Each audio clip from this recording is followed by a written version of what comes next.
Hello friends, இன்றைக்கி நம்ம ரொம்ப சூப்பராக மேங்கோ ஐஸ்கிரீம் வீட்டிலேயே எப்படி பண்ணலான்னு பார்க்கலாம். இப்போ மேங்கோ ஐஸ்கிரீம் பண்ணுறதுக்கு நான் ஒரு பேனில் ஒரு 3 ஸ்பூன்ஸ் அளவுக்கு வீட் ஃப்ளோர் ஆட் பண்ணிக்கிறேன். அதை வந்து நம்ம நல்லா ஃப்ரை பண்ணிக்கலாம். இந்த மேங்கோ ஐஸ்கிரீம் வந்து கார்ன்ஃப்ளவரில் பண்ணலாம், அப்புறம் மைதாவில் பண்ணலாம். நான் வந்து வீட் ஃப்ளோரில் ட்ரை பண்ணுறேன். நல்லா ஃப்ரை பண்ணிடலாம். இப்போ வீட் ஃப்ளோர் நல்லா ஃப்ரை ஆகிடுச்சு, அதை எடுத்து வச்சுட்டேன். இப்போ இன்னொரு பேனில் வந்து ஒரு 1/2 லிட்டர் திக் மில்க் எடுத்து நல்லா காய்ச்சிக்கிறேன். இப்போ பால் நல்லா சூடாகிறதுக்குள்ளே நம்ம மாம்பழத்தை மிக்சியில் போட்டு நல்லா அரைச்சிக்கலாம். இப்போ பால் நல்லா திக்காக சுண்டிருக்கு. இப்போ இதில் வந்து 1 கப் அளவுக்கு சுகர் சேர்த்துக்கிறேன். இப்போ இதை நல்லா மிக்ஸ் பண்ணி விட்டுப்போம். இது வந்து சுகர் நல்லா மெல்ட் ஆகட்டும்.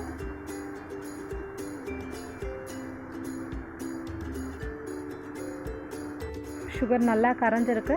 இப்போ நான் எடுத்து வச்சுருந்த வீட் ஃப்ளோரில் கொஞ்சமாக மில்க் சேர்த்து நல்லா திக்காக கரைச்சி வச்சுருக்கேன். இப்போ அந்த கரைசலை ஊற்றிக்கிறேன். இப்போது இது கட்டிப்படாமல் நல்லா மிக்ஸ் பண்ணி விட்டுக்கலாம்.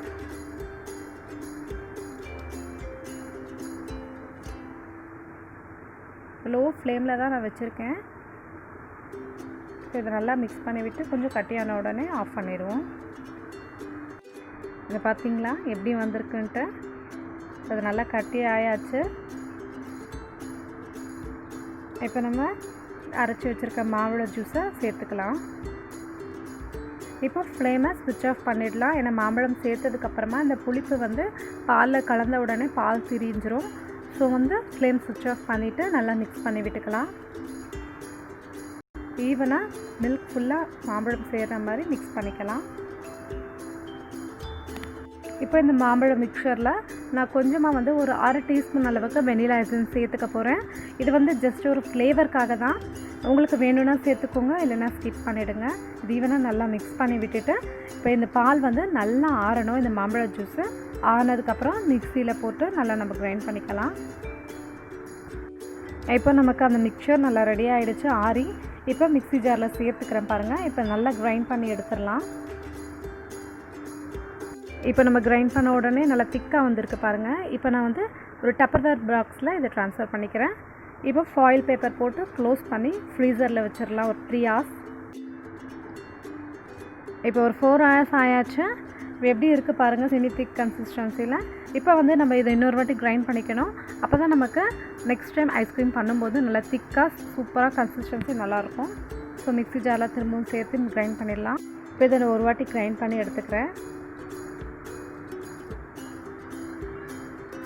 கிரைண்ட் பண்ணியாச்சு. எப்படி இருக்குது பாருங்கள், நல்லா சூப்பராக க்ரீமியாக வந்திருக்கு. இப்போ இந்த மாதிரி இருந்தால் போதும். இதை வந்து நம்ம திரும்ப ட்ரான்ஸ்ஃபர் பண்ணிக்கலாம். அதே பவுலில் நான் ட்ரான்ஸ்ஃபர் பண்ணிக்கிறேன்.